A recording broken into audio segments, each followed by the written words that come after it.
Hey, yo, what's good, what's good, what's good? Welcome to Reflections of a DJ, the R.O.A.D podcast presented by DJ City and Beat Source.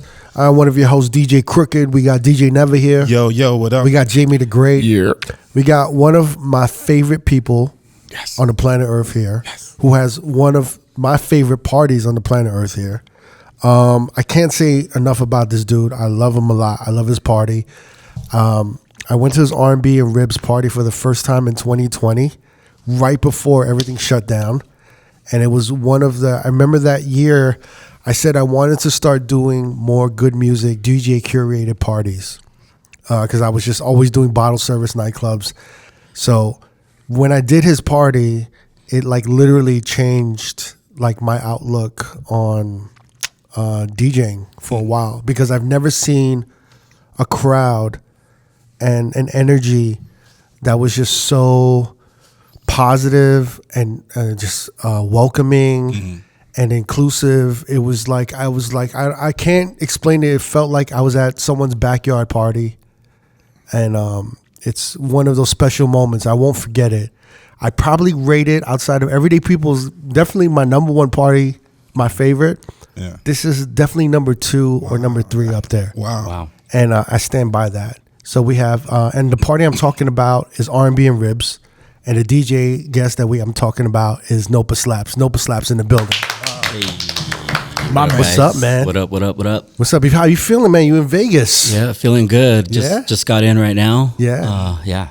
So thank you for having me. I just want to tell you, there's not a lot of parties that I actually fly to that are in different cities. Nah. And your party is one of those parties. If I'm off on a Sunday, I will try to fly out to San Francisco and attend R&B and Ribs, and it's one of my favorite parties of like all time. Yeah, it's up there.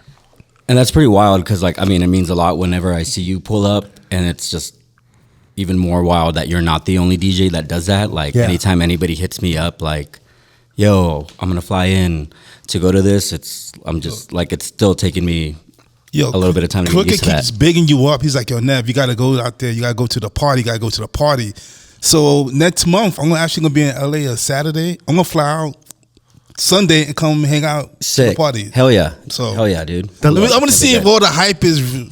Not for nothing. No, I did go to the one in Austin. I was only there for like 15 minutes because we had to do our party. But I was like, I didn't want to leave. I was just like, sure, this shit is dope, man. Right. And Austin was a little bit different, right? It was our first time doing something out of SF. But like what you just said is like, something that I overthink all the time, which is just like, yo, now that people are talking about it, people are overhyping it. You got people like Crooked, people like, a lot of DJs that I look up to and respect talking about how good and how much of a good time they have. I'm just like in my head, I'm always just like, yo, like this is not gonna meet people's expectations or will it, it's just like, I just feel like a lot more pressure now that I'm just like, damn, like I hope that you shouldn't feel that way though, man. Because you got like all these DJs from all over different cities want to do your party now. Yeah. You must be doing something right. No, Thank he you. is. Yeah. It's funny. Last time I was there, I hit up Scooter from San Diego. Yeah. And I said, Scooter, you keep telling, he always tells me, he's like, yo, Crooked, like invite me to Everyday People when it's happening. Let me know when it's happening. Let me know when any of these dope parties are happening, and I'll fly out. So I said, look. This is the Knowpa SLAPS, like R&B and Ribs. They're coming back. This is like, I think this was like one of your first ones back. It was the first one back. Yeah, it was the first one back. And I said, you got to come to this. This shit is special. He took a flight. And I think I announced it on like IG stories. Another New York DJ, Joey Sick, he hit me up. He's like, yo, I'm thinking of coming out. He's like, are you going to be there? I said, I'm going to be there. Fly out. This motherfucker flew from New York? This motherfucker flew from New York. Damn, man. And then there was another motherfucker that flew in from I don't know where, like Philly or some other shit for that party. Wow. And everyone left like, I've never experienced anything like this before. Wow. But there's like a warmth that I can't explain to you. It could be the venue because the venue is sick too. 100%. Like El Rio. El Rio is one of the most special, in San Francisco, backyards are very few and far between. And El Rio is number one, the best backyard in the entire Bay Area, I would say. It's just very all-inclusive. It's a safe space for everyone. and it can get pretty tight in there. It can get pretty packed, but I try my best to let people know throughout the day that, hey, we're all in this together. Let's have a good time. Let's look out for one another. And thankfully, everybody, listens and just kind of vibes out all day. Right. Mm-hmm. And, I wasn't able to attend your R&B and Ribs in Austin, Texas during South by Southwest this year. But I remember pulling Jamie aside and I said, when you go there, let me know this, because this is my own one question. I said, if he can capture the essence of what he has at El Rio in San Francisco, in Austin, and any other city that he goes to, he really has something special. And then Jamie came to me after he attended your Austin party, and he said, yo, he had that same energy. And then when I went to your San Diego one recently, it had that same energy. That's when I know you got something really special. Do you know what I'm saying? I can't lie. I wish I was at the San Diego one. That shit looked live. San Diego one was cool. Yeah, that one was dope. It was dope. Yeah, big shout out to Jules and the Hickeys crew. Yeah. That was shout out to Jules and Hickeys and Dry Humps, man. Yeah. I got to get Jules on here. Yeah, definitely. I'm surprised he haven't been on yet. Yeah, we talk about him all the time. Yeah, the number one Filipino wedding DJ in SoCal, Southern California. Shout out to Jules. But yo, like I know you have something special, and you just mentioned like the bigger it gets, the more kind of pressure you feel. Yeah, definitely. And I totally understand. Like sometimes I think I showed up really early one day, and you were just like, you were very serious, and I was just like, yo, in my mind, I'm like, I forgot those days. You guys ever promote a party? Like, have you ever promoted a party? Yes. The anxiety you feel like the first couple of hours of that party and no one's showing up, or like not as many people show up. And I still think that every single time, like even now, like it doesn't go away. No, not at all. People like, I can see that a lot of our RSVPs are coming in. I can see that a bunch of tickets are being sold, or, I can like all of the signs point to it's going to be a dope party. But in my head, I'm just like, oh, what if I just start overthinking everything, and I'm just like, what if nobody shows up today? What if something else comes up? Like I'm just, every single time, I just always expect that no one's going to come. It's like the worst. Yeah. It's funny because I did it last year in June, and I did it, and I showed up way earlier than I think I showed up before you did or whatever. You were unloading shit. But you had that anxiety or whatever, but what you were fighting the Golden State Warriors in the finals on a Sunday and a game day. You're like, dude, no one's going to show up. I was like, well, let's fucking hope for the best. And you got a great fucking crowd there. Yeah. And it was fucking Cricket flew in. Audio One's big comeback was that day. Yeah, that was a special Audio one. Yeah, shout out to him. But it was, I understand when Cricket says the warm feeling. Like I probably one of my favorite sets I've ever fucking done, to be honest. And I'm just like, damn, you could have really gone any fucking where. Yeah, when I say like, let me clarify. When I say a warm feeling, I feel like I could go to any group of people and just start dancing with them, where there'll be like no judgment. Yeah, it's almost like I could put my arm around just a group of people and just be like, yo, like, and have fun with them. And everybody grooves with you. But dude, like, you can't, like, that's not, you don't have that energy at a lot of parties. I mean, it sounds like a backyard barbecue. Yeah, exactly. That's exactly what we're everybody know each other, everybody having a good time. And he has food and he has drinks and great music. I've never had the food. The food is dope. Yeah. So when I first started the party, my original idea was, well, I had two. One was I really believed that, so just to throw it out there, before I was DJing, and at the same time that I was DJing, I used to be a chef. I used to, be a professional cook, worked in the industry since I was a teenager. And I really believed that I could cook some really, really good ribs. I wanted to know, was the ribs fresh, or was it is it frozen ribs that you just... No, never frozen. Okay, all right. Hell no. The first three or four parties, I actually cooked all the ribs myself. I would cook them at the restaurant that I was working at the time. Holy shit! And then I invited. Aside from that, my other idea was like every single time that I do this party, I'm gonna invite one of my chef homies, and then I'm gonna invite some of my DJ homies, and every single time it's gonna be a different chef, and every single time it's gonna be different DJs and myself, and it just made perfect sense to me. But then as we were trying it out, chefs are some of the most overworked people, out there. So like asking them to come in on a Sunday on their day off to come and do something like proved to during be the day. Yeah, during the day, like in a place that doesn't really have a kitchen. We're just like, hey, here's like make some magic happen. Was like proved to be very difficult. But everybody did do something. But changing it every single time was, you know, like maybe not the smartest idea at the beginning.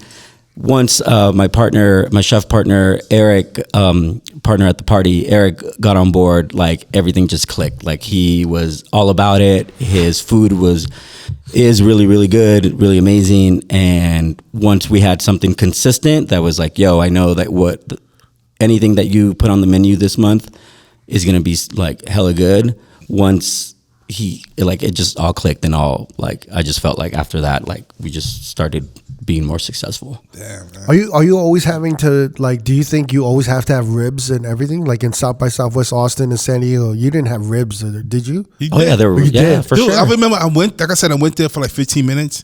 And of course you got yourself some. No, I was looking at the ribs. I didn't know what. I don't like eating before I DJ. Finger licking good. But I was looking at them ribs. I was like, oh man, that shit look good. And never loves ribs, by the way. This is in Austin. Yeah, Austin, also yeah. like, oh man. Austin, we've one of Eric's homies that lives out there, where he works at like the second best barbecue restaurant in Austin. He came out and he cooked with Eric and put some really that whole menu was really. Did you have ribs in San Diego? There was ribs in San Diego. Oh shit, there Yeah, was. I didn't try 'em, actually, I was watching motherfuckers eat ribs there. Yeah, That's I didn't get right. to try them, but my girl did, and she said they were like hella fire. So Finger it's licking like, good. They were looking good. Yeah. So wait. I love that you have like a culinary background, because in my heart, I really like. I put chefs and comedians in this like hierarchy. Yeah, I really adore comedians and I adore chefs. To me, a chef is like the biggest rock star. Like chefs working in a kitchen, like churning out like high quality foods, like on time and timing everything together. And then like, you know, just like working their asses off, sweating. And like, it's almost like a fucking war. You know what I mean? Yeah, exactly. It's like, I think those dudes are like the biggest rock stars to me. And that was like when I was a teenager and I saw that. One of my first jobs was at a Hilton hotel, and I was working in front of house doing like room service. And I remember like stepping into the kitchen for the first time and just seeing basically exactly what you just described, just like fire everywhere, people yelling at each other, like, and putting out all this beautiful food all at the same time. And I remember like me being like 16 years old and being like, holy shit, that's exactly what I want to do. Right. He's like, chaos. Yeah, to me, it's like the equivalent of watching like an NBA final. Yeah. Because these are like the top athletes, like working in the kitchen, and they're timing and they're depending on each other. And, you know, and then at the end of the night, they need each other. Yeah. At the end of the night, they fucking have a drink. Yeah. And then they fucking, you know, it's like they're like kind of reminiscing over the night, like, yo, we fucking killed it. Yeah. And all that. I love that you have that background. Like almost similar to DJing in the sense of like, I can't think of any other jobs besides DJing and being a chef where you just get that instant satisfaction every single time you do your job. You know, like you say, like you work with the team on, everybody has the same goal and the same mission, which is to feed people right that day, like whoever's coming in, you're like and at the end of the night, exactly what you said, it's just like everybody's just like that feeling. You know, it's like almost like DJing where like you see the instant reaction from people if you play like the right song, if you do a dope mix. It's just like, it's for a lot of people like in the industry, it's like kind of like a high that they chase for a very long time, like just getting that that rush. So wait, you started in like what, room service you said? Yeah, well, like at my first job at this hotel, it's like I was like carrying like. And then you started working behind the scenes in the kitchen. Yeah, and then I would just get into trouble all the time because I was spending more time like in the kitchen hanging out with the cooks than actually doing my job. Where like I remember like the chef of that place like kind of like took me aside and be like, Kelvin, like if this is like something you're really interested in, which it seems like you are, like why don't you come hang out a couple times a week, you know, like, and see if you're like really interested in doing that. And I was, you know, so she kind of took me under her wing at the beginning, which was, And then she kind of pushed me to go to culinary school later on, like right after high school. So is that you went to culinary school right after high school? Yep. Wait, so how many years did you spend in like 2 years it was culinary school. And then but being a chef in the maybe 15 years. 15 years. Yes, I mean it was like my, you know, like besides my job working at that hotel, after that, it was like just only a kitchen job up until the pandemic, basically. Really? Yep. And so where did DJing fit into all of this shit? DJing fit in, I mean, I guess that's kind of was like a big, eventually became kind of like a battle because it was just like trying to do both.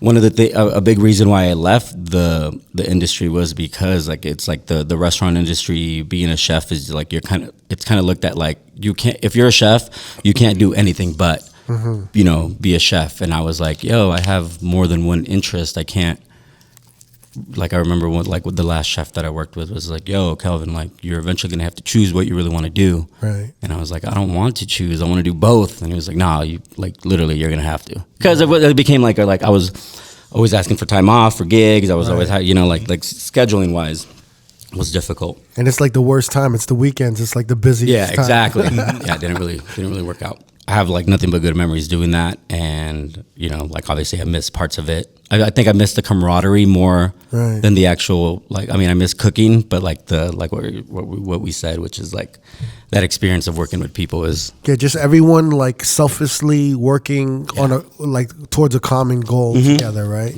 Exactly. You see that in DJing sometimes? I don't see that in DJing. You see really? I guess it depends on the venues that you're at. Yeah. Right? But when you do see it in DJing, when you work with another DJ and you guys are working a night together, whether you're opener or headliner, and you see that, well, it not is even a beautiful thing, not even in DJ necessarily, but think about it as like the whole club, where it's just like it's the DJ or the security, DJs, right. and it's the security, and it's the bottle girls, and it's the bartenders, and the bartenders are getting like slammed, and you're like, okay, like. Or the bar is like maybe kind of like mellowed out for a little bit, so you might play a song like to kind of push people to go to the bar, you know, or you know, right. Yeah, it's like the whole team. It's true. Like everyone just looking out. They don't. It's true, man. Yeah. What I love with your culinary background is that me and him can like talk about like restaurants and food. So whenever I'm in San Francisco, he'll take me to a spot like. You know, what was the last spot you took me that had like really good hamburgers and shit? Oh, ABV. ABV, that's the late night spot out there. That was the spot. That was fire. And then recently I was talking about this pasta spot in Seattle. Yeah, he's like, "Yo, put me on. That shit looks dope. That shit was good, right? Fire. Yeah. So how was the burger spot? You got to go there. You know, Neva's a burger. Yo, definitely stop by ABV, right? ABV. Yep, definitely stop by that spot. Either before or after you go to R&B and Ribs. Definitely, it's definitely dope. All right. So, one of the reasons you started R&B and Ribs was it because you weren't getting enough DJ gigs? Yeah, I guess. I think it was like a little bit of like me being hungry for more, and then me feeling at the time like maybe being overlooked. You know, I felt like at SF nightlife culture at the time. But SF is tough, right? Yeah, there's a lot of DJs, and I feel like at the time it was all clout based. Like, it's like, how many people are you going to bring out? How many Instagram followers do you have? How many pre-sales? You get a table. Yeah, but don't you think you were also coming up during an era where like San Francisco was suffering the most with nightlife? Because it was like I feel like the era that you came up in is right after the tech boom, and they kicked all the locals out. Yeah, definitely. Do you know what I'm saying? So all of these dope, like mom and pop and like local spots in San Francisco closed down. So you had all these locals, and this local scene completely changed. I remember even the music in the nightclubs became more top 40. Right. And it wasn't as like Bay Area influence. Yeah, definitely. It was like, I feel like San Francisco nightlife kind of suffered after 2015 a little bit, like right up into the pandemic a little. That's probably the roughest time to come up in the San Francisco scene. Are you kind of referencing where like you would play Bay Area records in San Francisco and you can totally tell that the crowd didn't even know them? Because you had all these transplants there, for sure. Right? Yeah. That was very real. But I think for me it was more of just trying to find my place to fit in and all of that. Because I remember totally hearing from a couple people, like when I was like thought about getting booked for certain events, certain parties, certain clubs, like, oh yeah, Knowpa's a really good DJ, but he's not really going to bring anybody out, you know. And I remember thinking that that really got to me, and I was like, I need to figure out like how I'm gonna do something, because you know, it's just like, Yeah, that kind of sucks to hear, right? When you're like, damn, like I'm supposed to be a promoter here too, or how, like trying to figure out how, if that is the way things are going to be, which is like, yo, you got to bring people out, then how am I going to go about doing that? Yeah. Well, when you're coming up in the DJ scene, right, you just kind of want to be good. Yeah. And then when people are like, you're good, but it's not enough, right? It's just kind of like, what do you mean that's not enough? Right. Yeah. And then you have to like rethink your whole perspective on the industry itself. So wait, so you were like, I have to start a party?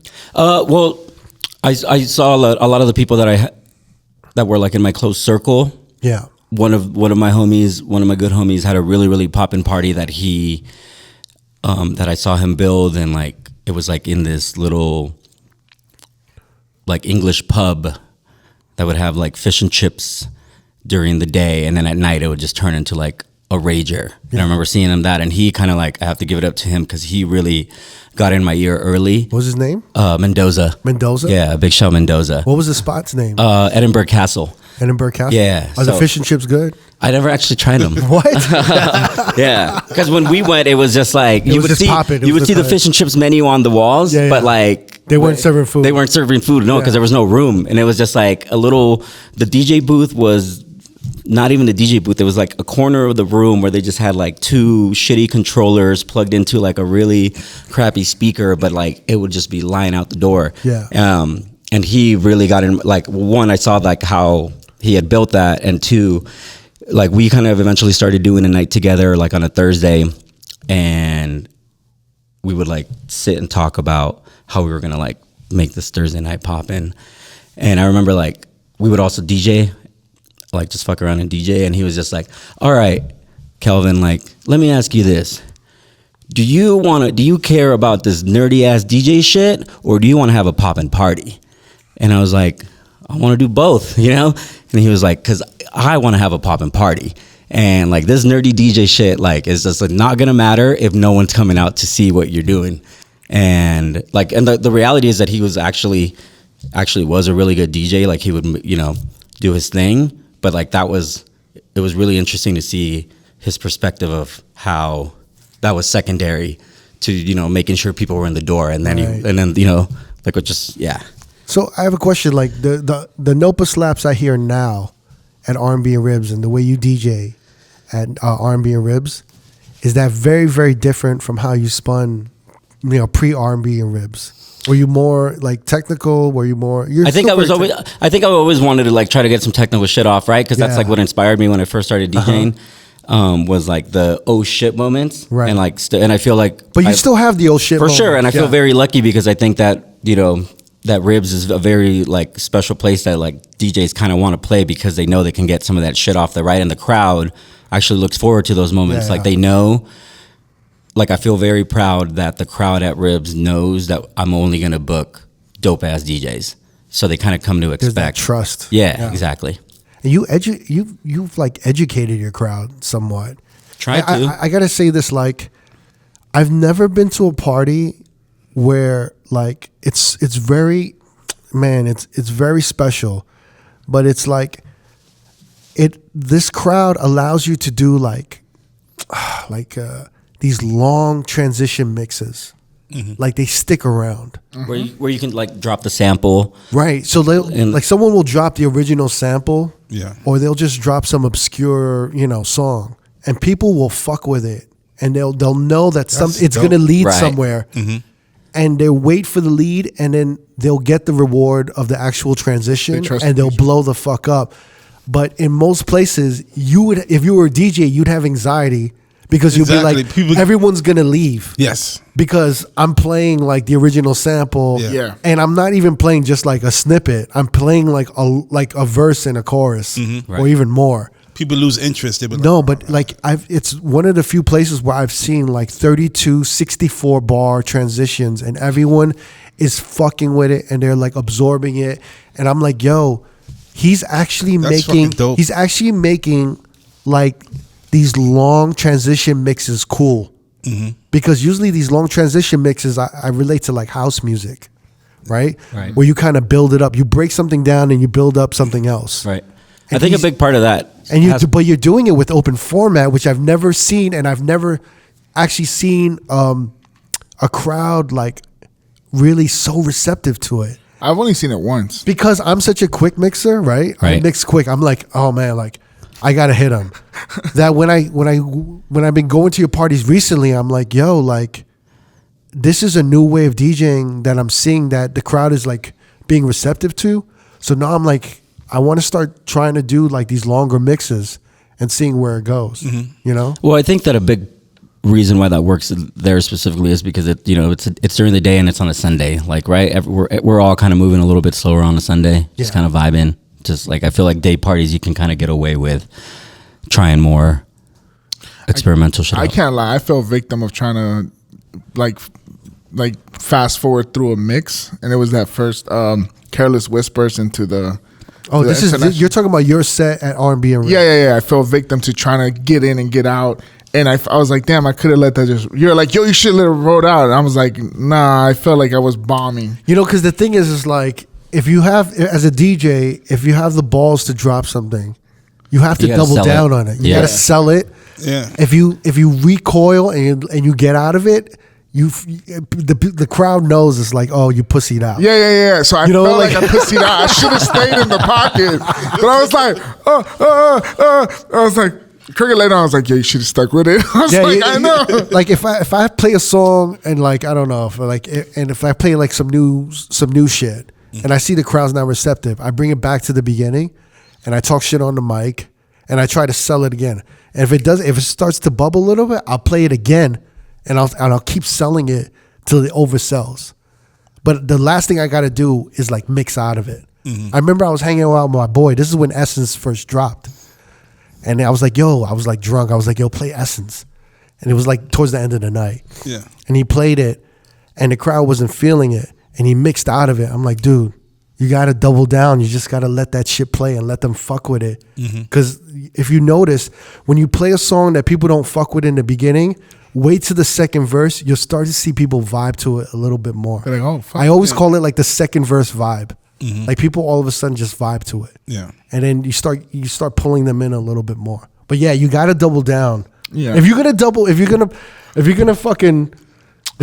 Careless Whisper like the way you did, and it was a great mix that I had in mind, but I fucked up. And so how long did you let it last? Did you let the vocals kick in, or I let the vocals kick in, but I had the drums from International Players, the Outcast joint with UGK. I had that lined up afterwards, so I kind of fucked up, and I was like, well, he had the drums in it. So what he should have done as Careless Whisper was let going the song towards, play by itself. When it was going towards the second chorus, he should have kept the drums just going under the second chorus. And that was my thing, but I fucked up and I hit the wrong. And then he could have gone into, you know what I'm saying? Everyone's singing it, and then he could have gone into because I dropped that shit from the one, the vocals, but. Yeah, that's the one party.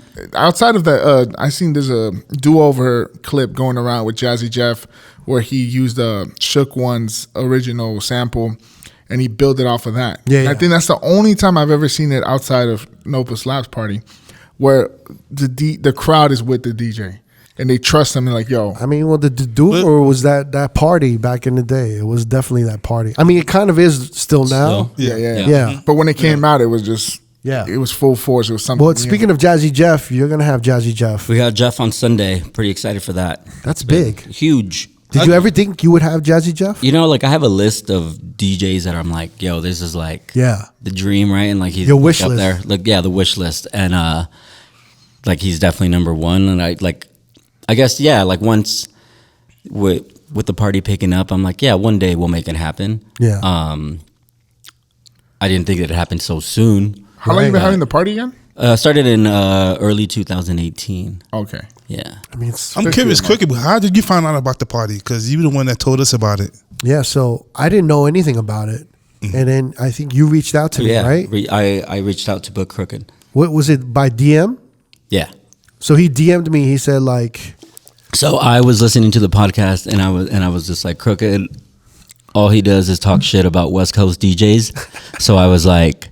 All right, then, like, come out here and show us how it's done. so then he's like, yo, I didn't know that's why he wanted to book me. But, and you know what? He killed it. No, but he hit me up, and I was like, I didn't know, I've never heard of R&B and Ribs. But the name at that time in 2020, I was like, what the fuck is R&B and Ribs? I'm not gonna lie, when you say you was talked about R&B and Ribs party, I'm just like, yeah. I was like, really? you gonna do that? It was like, what kind of party is this, right? Yeah. And I think I did some research, and I think Four Color Zach did it, right? Right, he had played before. Yeah, so I hit a Four Color Zach, and I said, how was that party? And he's like, oh, that party's legit. It's dope. And I was like, you know what? I've been wanting to do more of these like DJ parties. Yeah. So I said, you know what? Fuck it. Let me just do it. Mm-hmm. And yeah, I mean, I just, in my rule, when I said, I remember I said it on the podcast. I said, I want to start doing more of these DJ parties. And my rule is never ask what I'm getting paid. Yeah. Mm-hmm. I just do it. And whatever motherfuckers, like, I don't care about the pay. I just fucking do it. Because especially in a party like that, though. Yeah. So like when he hit me up, I was just like, I'll just do it. Mm-hmm. Just do it. And I don't even think I hit you up like, what's the budget or anything. I think you just told me afterwards. Yeah. But I just went out there and I did it, and it was super fun. And this is before the pandemic, right? This is right a month before. Like a couple weeks. Yeah, 2 weeks before. We had no idea. Mm-hmm. It's so funny because I think we recorded the podcast like right before the shutdown, and I was like, if this is how my year's starting, I'm like, this is going to be a great year. And then all of a sudden the shutdown happened. I was just like, man, this is starting off great. Like I did this dope party, R&B and Ribs, and it just ended. But the funny thing is, right after the pandemic, you guys exploded. It was almost like everyday people, like where there was this demand and appreciation for the party, for R&B and Ribs and everyday people, and like what you did. And I think a lot of that had to do with us being permanently at El Rio, because before that we were getting like dates here and there. El Rio is like everybody wants to do an event there, right? So and El Rio is like it's like a gay bar, right? Yeah, definitely. Very. Are you one of like the few straight or like what, I don't know, like non-gay parties or like? Yeah, besides that, like there was this party called Sazon Libre there for a long time. That was like basically like the reggaeton version of R&B and Ribs. I would actually say that like they very much inspired me to. I remember the first time I ever went to El Rio. Actually, the first time I went to El Rio was years ago. El Rio used to do $1 oyster Mondays or Tuesdays or something like that. Like in the backyard, they would have like an oyster person like just shucking oysters for everybody. Yeah. And like $1 tecates or something like that. But then like way down the line, I went to a Sazon Libre party. It was like reggaeton, and I remember like first stepping into the backyard and seeing like imagine R&B and Ribs, but they're just playing like hella dope reggaeton music. And I remember walking in there and being like, holy fuck, like I need to do something here. Like this is the goal. Right. Like it's such a special venue. Yeah, super special. I can't even explain. Like when you go outside, there's like this backyard, but there's it's in the pit kind of too. Yeah, I mean it's this backyard, but you see there's like actual people there's a residence like. People live upstairs. People live upstairs. No, but to say it looks like a street. Like there's like buildings across the street. Well, no, it's actually the behind the buildings. So you're in the backyards of all of these buildings. Yeah. But like sometimes you'll see the residents like on the roof just hanging out. People at the roof vibing out. And they're vibing out, and it's just such a vibe, like a block party. Yeah. It's exactly what it is. Mm-hmm. You know, it's the funny thing. When I first did his party, I think I was like, "Hey, so what's the IG for R&B and Ribs?" And he was like, "There is none." Use the hashtag. And I was like, "No, you have to have an IG." He's like, yeah, I've been on the fence about it. And I was like, no. And I think you started that. I started it like literally the next day. Because at the time I was like, hey, this party's doing well. Like, we don't need IG. We don't need it. Like, this party is dope. Like, we don't, for some reason, which is so crazy that I actually thought that. Because now, social media. It's so instrumental now. So instrumental, yeah. Because your recap videos go viral. Yeah. Everyone's looking at your recap videos from R&B and Ribs. Well, it's insane. And like I started just posting clips instead of like recap videos, because I feel like in a recap video we've all been at that party that wasn't that poppin'. Yeah. But like then like the videographer, works their magic and make that's their job, right? To make the party look poppin'. So like you'll see the recap video come out and it just looks like, oh shit, that looks dope. Yeah. But I started doing absolutely right with that. Because like anyone can finesse a party to a recap video. Right. Mm-hmm. You know what I'm saying? You can make the shittiest party look decent in a recap video. But that's why I think having like a straight 20-second to 60-second video, like a one-time shot of like the music and the crowd is so important. I think that's more. That's volumes. That has. It resonates with viewers and people like way stronger because it kind of feels like you're there or you want to be there. Because there's no edits and shit. You're seeing it in real time as as it's happening. Yeah, that's the best. Yeah, and then but you know what really fucked it up is there's so many DJs that like fake their shit where they'll be DJing and then like they fake the crowd reaction and it'd be dead. Yeah. Well, like it's just not. It's not valid. The shit ain't valid. But like when you see the straight videos, like yo, this shit is valid. Like, and especially the videos he puts up from other people's perspectives, like other people's stories. Those are always great because a lot of people captivate the moments. That happens to them. Are you? And so when during the pandemic, I know you were streaming a little bit and stuff. What were you thinking behind R&B and Ribs? Like during that time, did you think it was going to come back to normal? Oh yeah, definitely knew. Just like how strong, like, I mean, you were there at the last party that we had and like everybody throughout the pandemic kept hitting me up to be like, yo, we can't wait till this comes back. Like we need a huge party when everything opens up. Yeah. We didn't know that it'd be, how long, But it feels like everything kind of happened fast, right? Like you guys grew a lot, like in very little. It seems like over like in a year. Like I feel like the party doubled or almost tripled in size or hype like over the pandemic, right? Yeah, definitely. Yeah. Once. But you never anticipated that or did you? I mean, I want to say yeah, I really believed in what I was doing. Like I looking back, like even the first party that we had, like that was just like a lot of industry people came out, like a lot of my chef, restaurant people came out, DJ homies. Like it wasn't obviously what it is now, but I remember even from that first one, at the end of it, a lot of people coming up to me and being like, yo, this was hella dope. Like, can't wait for the next one. Wow. So like, like I want to say that, I did envision it to like be where it is now and like, kind of see where it goes. I love it. So 2018, when you started this shit, right? Mm-hmm. Like from 2018 to now, 2023, 5 years actually, right? Yeah. In those 5 years, what are some of the most important things that you needed to kind of like adapt to or like learn? Because I feel like you're doing so much for the party. Mm-hmm. I think one of my concerns is that I want you to like kind of start delegating in the next 5 years. Yeah, for sure. So you know what I'm saying? Yeah, and that's definitely something that's always on the top of my mind. Yeah. But it's just like when you create something on your own and you're like, like I'm sure you guys can understand. Your baby. It's just like, it's just like, and I hear you talk about it on here all the time where it's just like, do this and then it comes back and it's not exactly what you want. I need to learn how to be better about that. Yeah. Just letting go a little bit. Right. Yeah. It'll come over time, I think. Yeah. I want you to talk to MoMA from Everyday People. Yeah, I would love to. I mean, every time he's on here, I'm like, I listen to those episodes like a couple times sometimes. Yeah. So in 2000, like I feel like there's so many DJs that want to start their own parties, but I kind of want you to give them some type of jewels. So like from 2018 to 2023, what do you think is like the most important things that you had to tackle, or like or be on top of? I mean, I think the number one thing is just like I really strongly believe that a big reason why R&B and Ribs has become so successful is because I've only ever booked really, really good DJs. And every single DJ that has ever played the party, like I've heard them DJ before.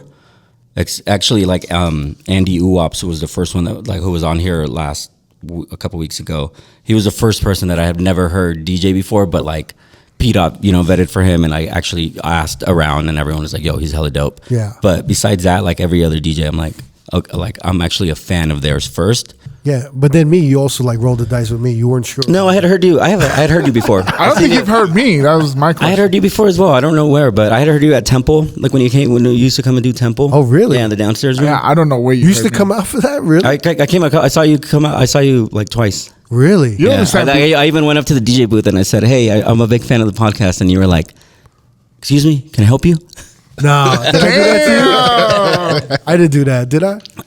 I think, I mean, you were just like very much crooked focused, you know, the classic. Did I give you a pound or I didn't? Oh, for sure. Yeah, you were hella cool, but you were busy. I thought you was just like, yo, can I help you? Can I help you? What podcast? No, but what I love about you, I feel like you've also put on so many local DJs like that I would never have heard before. Yeah, I mean, I'm a DJ nerd first, right? And I'm a DJ fan. I'm a fan of DJs. I'm a fan of DJ culture. So like, I want to put DJs on that I'm a fan of, but also put some of like the local cats that are like putting in work that I see. I love Tommy's energy. 143 Tommy. 143 Tommy. Yeah, he's every time I see him, I get happy. Yeah. Like he just makes me happy when I see him. He's just so fun. He makes everything so fun, even when he's spinning. It's just so fun. Yeah. And then the DJ Ivy. Yeah. Big. She's dope. She's hella dope. There's a bunch of like local motherfuckers that you put on. I remember the first night that I did it. Did Lazy Boy hop on? I think like, at the end. Yeah, because it was just like he did like 15 minutes. Or something yeah. It was right when we thought he was going to the World Finals. Is that you also trying to pay it forward, like set a platform for all the DJs? Yeah, you know, like coming up.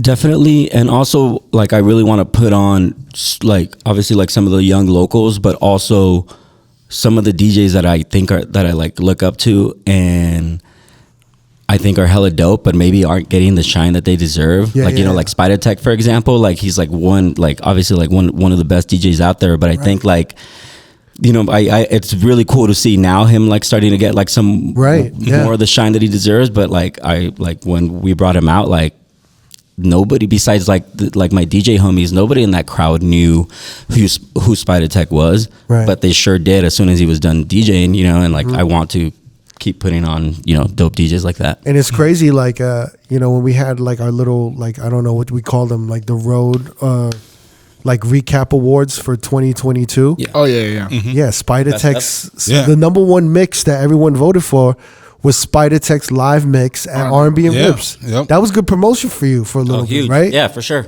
And that's one of the things that I feel like, you know, there's so much content around what you guys have done in the past 2 years. Mm-hmm. It's a lot. Yeah. Well, like I have like a really good photographer and a really good videographer too. That's just like their job is. That's so important, isn't it? Yeah, that's to him. You need that. Big shout. That's like, you know, when I don't mean to cut you. No, go for it. When I speak with MoMA and when, you know, I talk to him all the time about everyday people. Mm-hmm. One of the key things he always tells me is the fucking videographer and the fucking photographers. They're such a major part of making the crowd comfortable. Because even when they're taking pictures of people, when they become a big part of the party themselves. They become like a big part of it. Like Power is that's the name of our photographer, and like everybody knows him, and he takes amazing photos that like they look like portraits sometimes, and like people are just getting them just for coming out to the party. That like sometimes people go up to him because they want their picture taken by him, you know. Yeah, and he knows people know that we're never gonna post a bad photo of people because he takes his job very seriously about like, you know, wants everybody to look good. So give me like the top 3 things that a DJ should know when they're starting their own party. Number 1 you mentioned are the DJs, right? Mm-hmm. Music. That's definitely important. Huge. Right? What do you think second? I mean, I don't know if it's second because I don't know like if it's second in importance, but just because we were talking about it, I think having some type of documentation of the growth of your party is very important. Like I'm looking back at like the first year, like 2018, like having a photographer wasn't really in the budget. Like it was just me and my homies that were like coming out to DJ for like maybe like dead ass like $50 or whatever the bar gave us at. Like that was like year 1 R&B and Ribs, right? But I wish that like I could have pictures from that first year. I could have some videos from that first year. But there was none. So I think like you know, having a photographer, like if you really believe in the party that you're starting, I think that's in the times that we live now where social media plays such a huge role in nightlife and just, I guess, life. In marketing. And marketing for sure. I think investing in a photographer is very important. Yeah. Mm-hmm. And then what do you think is the third one? Would it be maybe is it the venue? Definitely. Yeah. Yeah. Venue is huge. Thank you for saying that, Crook. You know why? The venue, because like R&B and Ribs started originally at this place called Madrone, which is like another really Madrone. I've heard of that. Yeah. You've been there. You came and hung out. That's where it's where Motown on Mondays is. Oh, okay. Yeah, that's a dope spot. Yeah, super dope. There, yeah, you DJ there on Friday. Shout out to Motown on Monday. Yep. So it started there, and I love Madrone. Like it's, like I have a residency there. I'm like, that's like, I feel like I call it like my living room sometimes because I just feel so comfortable in that space. And like the owner, like he was the first person I ever told about R&B and Ribs too, and he was like, yeah, for sure, let's try it out. Like let's do it on a random Sunday. And when we did it and people liked it, we had the food outside, we had all the DJs inside, and it was cool. But I always knew that wasn't the right place for it. I always knew that this party was supposed to be outdoors. Like I was so inspired by the do-over, right? Like so inspired by like everyday people. So like we've been saying, like once the party moved to El Rio to like a proper outdoor venue, the party just took off. Yeah, I'm trying to pinpoint what is the difference between a day party and a night party. Essentially, what is the difference? I feel like definitely in a day party you can get away with playing like more obscure, vibey music, vibey right? For sure. And whereas like in a nightclub, why is it in a nightclub setting you can't get away with that? What is the difference? I've been trying to figure this shit out. Like why can't we get away with this shit at night?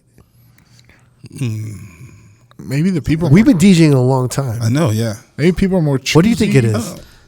I think it's like the Sunday chill vibes, but yeah, I would love to hear Neva's take on that. That's a great question. Neva, what's your take? My take? Well, is there a lot of day parties in San Francisco? Yeah, definitely. I think there's a lot of day parties in almost every city. Like, I'm not saying for like San Francisco. I know like it's more now than ever before. Maybe the sunset, the vibey. Yeah, I think that's mainly it because you're not dealing with nightclub owners. You're not dealing with. You don't have to hit a certain quota. Maybe I don't know. Maybe you're not dealing with lights and fucking confetti and all. I don't think that.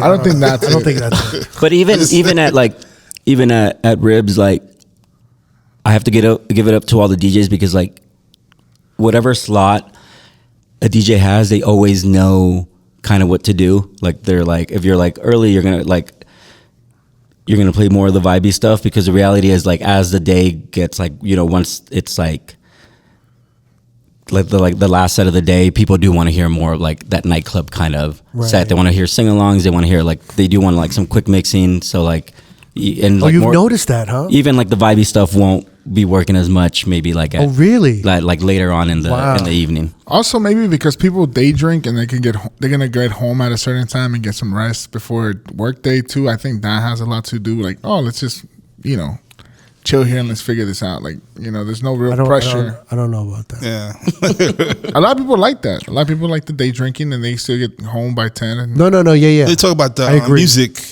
music wise. Yeah, but I think you're more chill because I guess because it is a Sunday. I'm trying to really think about it. I actually think that maybe on the West Coast, like a day event actually has more hours than a night event on the West Coast. Mm-hmm. I feel like people are kind of rushing on the West Coast, especially in Cali. Because honestly, the club opens at 10:30. Yeah, you got like people show up by midnight, and then they only have like an hour and a half. So you got to go in 2 hour tops. I don't think I feel like that formula doesn't work. Mm-hmm. But a day party on the West Coast works really well. It goes like 4 hours, 6 hours. It goes usually. It goes from like fucking 2 o'clock to like 8 sometimes, right? Uh-huh. Yeah.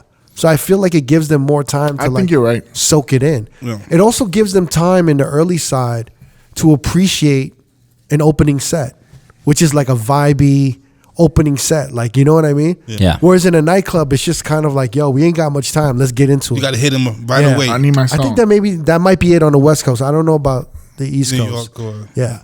But I think you got it. It's funny. You like I talk with Momo about this. I keep mentioning Momo, everyday people, but we talk a lot. But yeah, you have stake in the company. Yeah, go ahead. You gotta start doing shots every time you mention.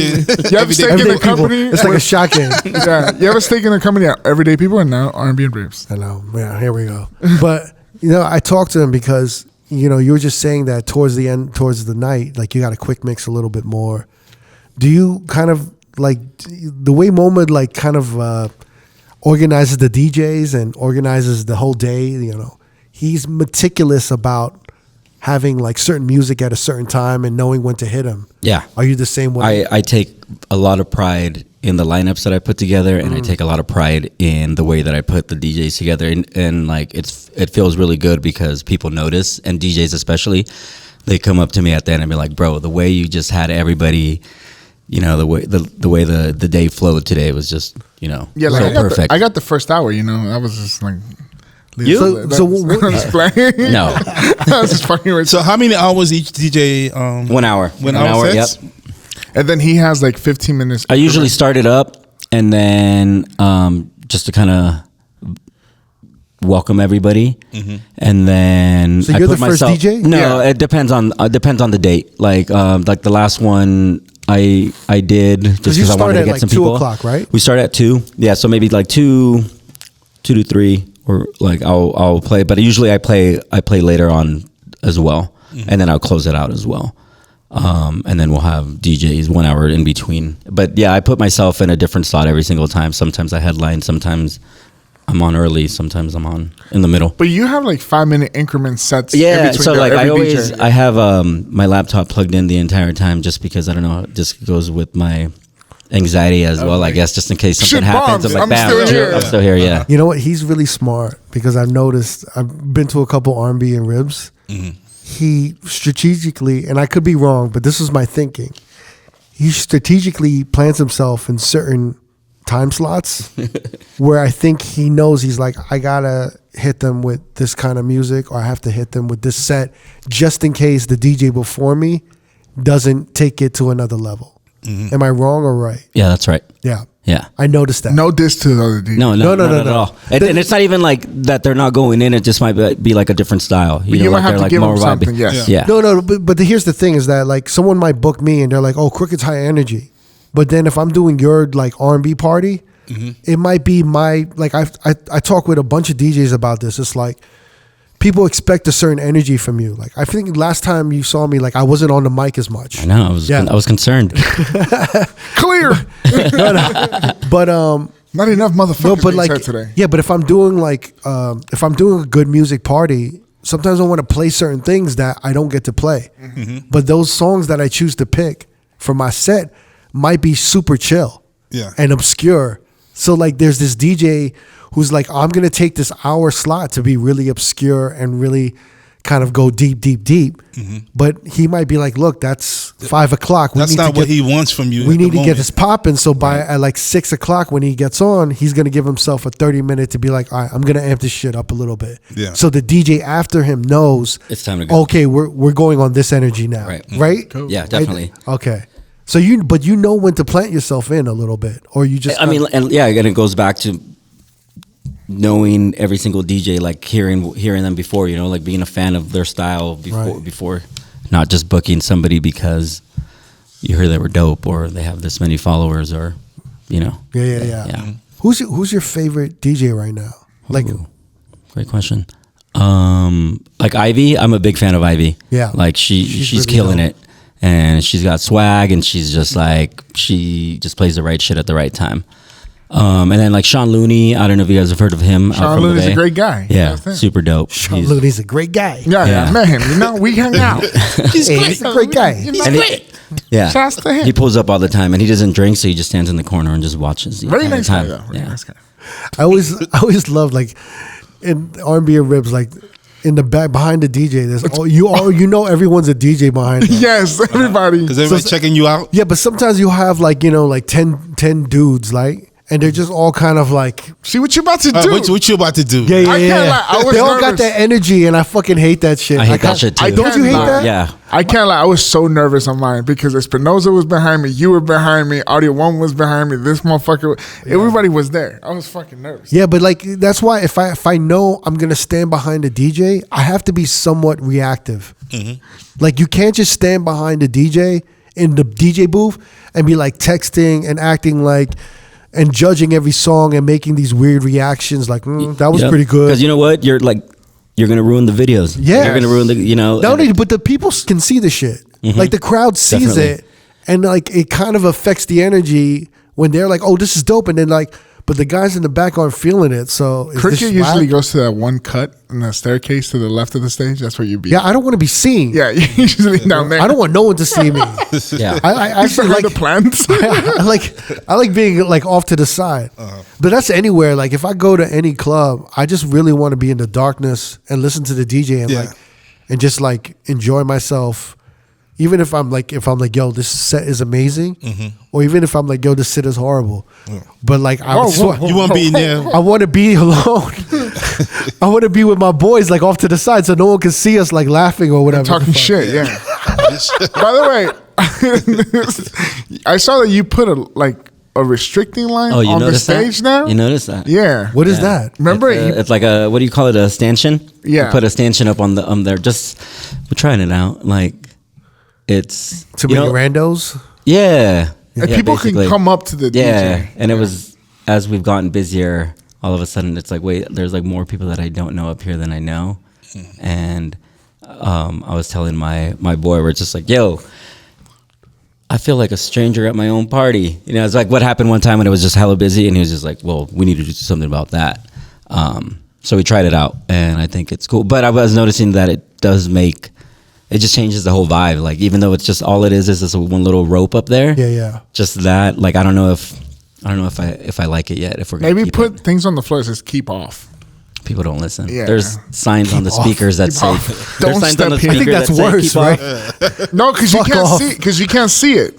And this, you can see the line. I don't think it's bad. From the last times I didn't see, it's fine. It's because his shit gets so turned up. Like regular people start dancing. And then they'll just like start creeping closer to the DJ booth. They get on one step, the DJ. 2 step, and then when they're that close, sometimes they're like, "Oh, let me talk to the DJ, or let me request a song." Yeah, it's just one of those. My only complaint about R&B and Ribs is that he doesn't have a fucking laptop stand. That's my only complaint. Wait, really? Why? Are you anti? I don't like laptop stands. Wait, who says that? What? Who says what? They don't like laptop stands. I feel like it's gonna fall. Like I'm kind of clumsy. That I feel like just the way it put it underneath the turntables, you'll be okay. I get a low one then, man.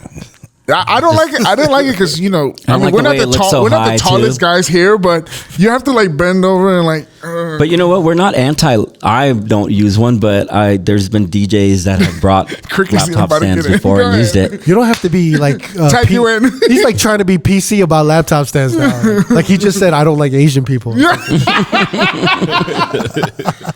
I don't like laptop stands. I'm like, wow, that's a bold statement there. You got to defend that shit now. It's like, well, I'm not mad if you bring a laptop stand. We just don't personally, me. Bring your own. Now we know what to get you for Christmas. Yeah, laptop stand. I'll take it. Try it. We'll get him like 5 different laptop stands. It's the big tall ones. We need 2. One for him, for his computer, and one for the other guy. So with the party growing and expanding and stuff like that, do you have an idea of where you want it to go? And people, right now we've been doing a couple different cities. San Diego is really fun, and San Diego was great. Yeah, San Diego was amazing. You guys did it great. And so obviously people have been reaching out to kind of do other cities. I think for now I'm being very picky about where exactly we're gonna go. Like I don't want to. Like my number one most important thing is like as cheesy or corny as this can sound, it's like protecting the brand, or like I don't even like using the word, but protecting the party, right? Because protecting the identity of the party is. I'm gonna be very, very picky about where we go and not just try to do too much too fast, because a lot of people have even like told me already, like, yo, you've outgrown El Rio, and it's just like, no, like, okay, maybe that's. I'm like, no, but we're not moving. We're like El Rio, right. Like we're like I would rather. Like make it a little bit harder to come in, but like limit the amount of RSVPs that we have come in, and like maybe like cap the door at a certain amount, but like we're not leaving El Rio anytime soon. Like that's what makes R&B and Ribs so special. Yeah, and I think it's important that San Francisco has this party, and it's almost like you make people come to San Francisco. Yeah, I think that's really important. Yeah, it's. I mean, like I said, that's wild that people are flying out. Yeah, but I think it's so important for San Francisco, because I feel like San Francisco needs party like yours. I'm sure there's like a bunch of other parties that are popping. But even when I talk to people in San Francisco, I'm like, where do you guys go? A lot of them are going to like San Jose or like Oakland for parties. They're not even like, there's like not a lot of nightlife in San Francisco itself. Yeah. But that's why I think you guys are so important. I've never heard of that when motherfuckers in San Francisco were like, yeah, we usually go to San Jose or we go to like Oakland for these parties. How far is the drive from San Francisco to San Jose? SF it's almost like San Jose is an hour. Yeah. SF to Oakland's like 20 minutes. But it's almost like a motherfucker in New York being like, we don't party in Manhattan anymore. We go to Jersey. Mm-hmm. It's almost like that to an extent. Mm-hmm. But I mean, it goes down. My opinion is it goes down to a lot of what you were saying earlier, where it's just like San Francisco has gotten very expensive for people to live in, and like the first people that kind of move when those things happen usually are like the creative people, right? That like you know, artists, creatives, the type of people that you want in your city creating culture. So like it's been very noticeable when, you know, in the past few years when those you know, a lot of those creatives are no longer in the city. And then like even you kind of notice it too in like bottle service clubs where like I've DJed at some spots before where it's just like every single table was sold out, but the dance floor is like almost empty because like the people that have hella money are like going out, and like the people that like would normally be like actually creating the vibe, creating the party, like aren't really around because why would they want to hang out? There's almost no GA. There's no general admission, right? Yeah, which is wild. So like that is like, you know, big shout out to Crybaby in Oakland. That's like probably like one of my favorite venues in the Bay Area right now. And then like Rec Room in San Jose. Like those are two like big shout out, like big shout out Arcade. Like he's creating really dope culture in his city and bringing out a lot of DJs from all over that would never really get to play in San Jose. Isn't it funny how like we, you know, and we talked about this in the Andy Uops and P. Trash Pandas episode. DJs are curating the future of like parties right now, which is dope. Yeah, which I think is super dope because like you know, I talk to Arcade about this all the time, and it's like it feels good to kind of like be where we're at now because I think that we were trying to put in our time for a long time and kind of maybe feel being at a place like we weren't getting the shine that we, you know, like I would put Arcade as like probably like one of the top, like he's another one. If you ask me, one of my favorite DJs, like Arcade is definitely up there, top 3, one of the best out there in the Bay Area right now. He's dope. But honestly, before the pandemic, like I had never heard of Arcade, and like I I feel like everyone should know, you know, and he's been able to create something down there, and now a lot of DJs know him, and he's getting booked at, you know, in other markets, which I think is very well deserved. Yeah. I also think like what's funny what's going on is that in the beginning, like, you know, like I was speaking of in the 2015 era, you know, a lot of DJs were at the mercy of the venues, right? And it's kind of like all these DJs were at the mercy of the venues. They had to play a certain way. They had to kiss someone's ass to get into this venue, or work the politics to get into this venue, or be cool with whoever to get it an opening in. And then now the DJs are curating their own parties, and they're hooking up, you know, other DJs that think are dope. Right. And it's not just all about politics. It's really about the music and the DJs now. And it's really shifting. And it's almost a bit where you guys are in a position of power, right? A little bit more. You're control it, and it sounds crazy to say, but you guys are kind of controlling the direction of nightlife for the Bay right now, to a certain extent. Right. Yeah, I've noticed that as well. Yeah, it's cool. It's cool. But you ever thought you'd be in this position? No, definitely not. Yeah. It's a good place to be. I just wanted to have a good party. Yeah. I'm kind of wondering, do you still feel like, I don't know, is there something in you that still wants to DJ at like these bottle service clubs, or that wants to do like, you know, a top 40 room or anything like that? Or do you think that kind of conflicts with the brand of R&B and Ribs? I don't think it conflicts with it, because that's just me as a DJ, me as a person, because the reality is like I do still like being in those rooms. I like playing certain bottle service clubs. I like playing like top 40 type shit. Yeah. I think if anything, just whenever I do play those rooms, I have to say like I usually at the end of the night I take a step back and like it makes me really appreciate my party because I'm just like, oh shit, like I have something special here, right. like because like sometimes the energy is just not the same, right? Like I'm just used to like, you know, what we have, and then it just. What do you think, in your opinion? What's the difference in energy that you notice in the bottle service top 40 energy? It's kind of you have to pull it out of them a little bit more. Yeah, definitely. It's just like, I mean, only basic ass people really want to go to like a bottle service spot because like they, you know, like Crook, like when you go up there and like we talk about you playing.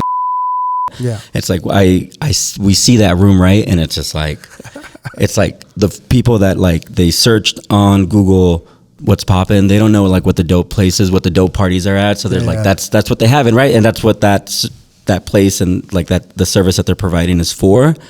But it really is like just like you can just see it in the crowd. It's like the most basic, I don't know what the word that you use, like it's like the most basic top 40. It's kind of like generic. I mean, I know what you mean. I like, he came to see me when I was DJing this club, and I was like, oh man, this motherfucker gonna see me play the like shits I don't like, all the cheesy, obvious, like top 40 shit. Yeah, and I was like, and then all these other DJs started coming out, and I was like, fuck, man, you're killing it though. I know. I think like Butch came out, Amen came out.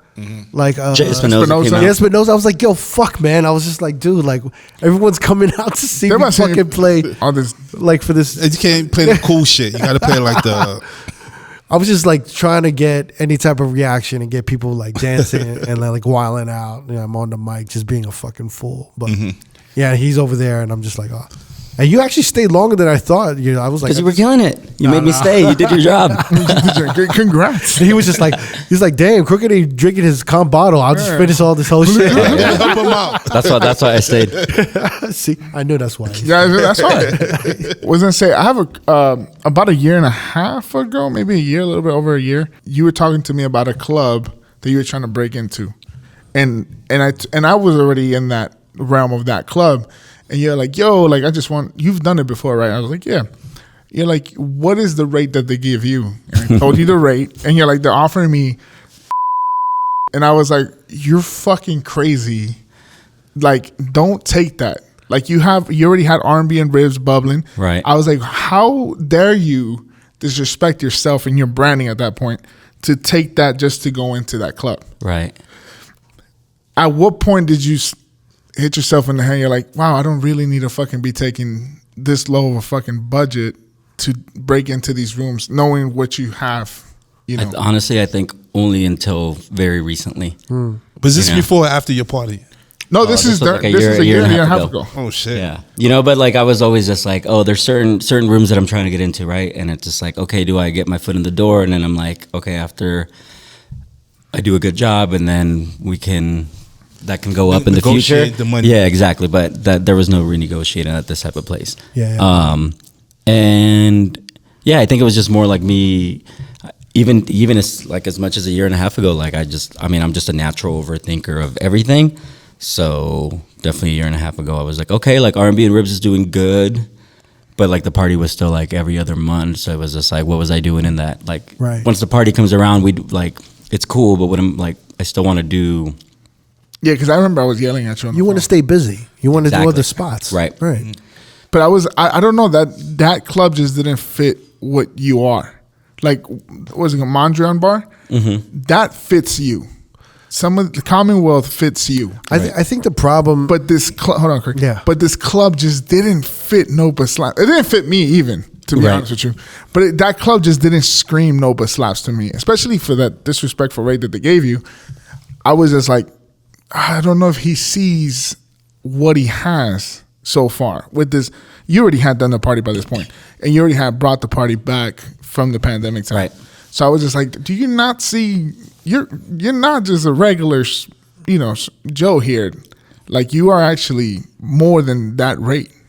Right. And I had to I remember I think also a lot of it was like a challenge of like, yo, I want to actually see if I can kill it in like a room like this. I honestly think it's like a piece of shit move from the venue's part. They're taking advantage of the DJs and they're creating this desperation. Yeah. Do you know what I'm saying? Like this energy that if you want to be a part of us, this is what you're worth. And this is what you're gonna get. And this is what you're gonna get when these venues can pay like these DJs decently. The problem is it creates this like insecurity, and it lowers the self-esteem of all these DJs, and it's like their self-worth goes down. Yeah, and they feel the need to like validate themselves. Yeah. You know, with these gigs and these venues, and it really, to me, I just think it's like, at this point, like where we are right now, even last year, like motherfuckers, like venues can pay DJs a decent rate. They don't need to play these fucking games. Yeah, you know, like I really think it's like, and the thing is, it's all gonna bite them in the ass, and it's already slowly biting them in the ass, because, like we just talked about in a few episodes ago. Like when we all talk, when all of us talk about where we want to go, we're not mentioning clubs anymore. We're mentioning the DJs' parties, the curated parties. Yeah, so all of these venues are literally kicking themselves in the ass right now. You know what I'm saying? Like we don't want to go to those clubs anymore. We're like, yo, these are the parties we want to go to right now. Yep. There might be a handful of clubs where we're like, yo, we definitely want to check that spot out. But right now, it's like you can already tell, like. It's not popping right now. And that's why some of these clubs want to bring these parties to their venue. Exactly. Because they see that they're killing it now. Yeah. I remember having this conversation with Exile. There were a bunch of like Vegas clubs that were like kind of like using their leverage over him to be like, hey, it's fucking Latin Grammy week. You want to come in and spin here? This is what we're paying. And it was trash. And they're like, well, we want the Arturo name. We want your party name. And, you know, Arturo and Exile, they're killing it right now. They're the biggest Latin party in Las Vegas. And, you know, I was like, yo, don't let these clubs take advantage of you. Yeah. Like, you can say no. You can do it on your terms. And, like, you know, this is what he did. He did it on his terms. And literally a year later, he's in all of these fucking clubs. And, you know, you don't need to do that anymore. That game is, like, played out right now. And like all of these clubs, they're gonna feel it in a few, man. Yeah, definitely. Yeah. I really see it. It might not happen in like a year or two, but it's gonna happen, man. And I think what you're doing, and even us talking about your party and what MoMA's doing, and all of these people, even everyone from R.O.A.D to all of these dudes starting their own parties, is that it's like we're bringing power back to music, and we're bringing the priority back to music and the DJs. Yep. Which has been missing. Yeah, definitely. You know, like, and it's truth telling, because like when I go out a lot. When I go to some of these clubs, I'm just kind of like, yo, like, I'll be like, yo, why did I even come out? You ever had that feeling like I should have just stayed fucking home? Stayed home. And I know the DJ spinning, and I know they dope, but I just know the crowd that's coming in, and like what the owners or whatever the marketing directors want these DJs, how they want them to spin. It's just not the answer right now. Thanks. What did you want to ask? Well, I want to ask you: are you still doing edits and production? Hey, it's been too long. Because you know one of my favorite edits you did was the this is what what's it, the Forget Me Nots one. The Forget Me Nots. This is America. This is America. Yeah, yes. that's a dope one. I love that shit, man. Yeah. I still play it. Oh, sick! Hell yeah! It's Actually, I think I paid for it before you gave me a little pack, but yeah. it was like before I even knew you. Thank you for that. Hell yeah! Thank you. That $1.99 went a long way. Hey, I like your Shouse and Neo and Pitbull. Oh, It's all I need is your love tonight. into Pitbull with the tonight and then love. with shit, you yeah. tonight. That's a good one. That was a good intro for that shit. Yeah, you got no time for that now, huh?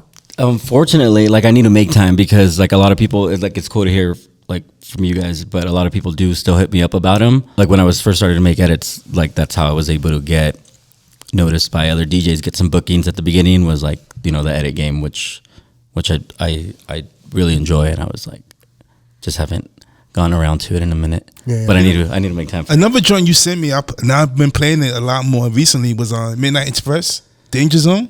I was sick. That was just like a You just quantized, said but like you tried to hear a bit of it. I did never heard that song before. I thought it was like an older song, but it's like, yo, this shit is dope. And then dope. Nigga Bike did a remix of Beyonce Cozy over that beat. I was sick. So now you're playing back to back. Oh yeah, Dope. Yeah, Sick.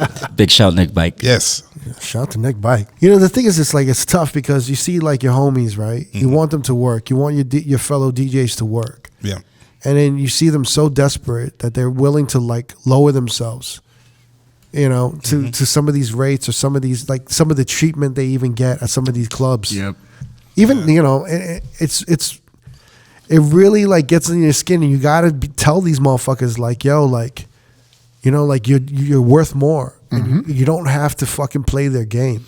It's just so important, but it's like, but sometimes it's hard, man. It is hard. You can't. Maybe they're not able to find work, and that's the only work they have to like do it. But you know what I like? I feel like more DJs are looking out for each other.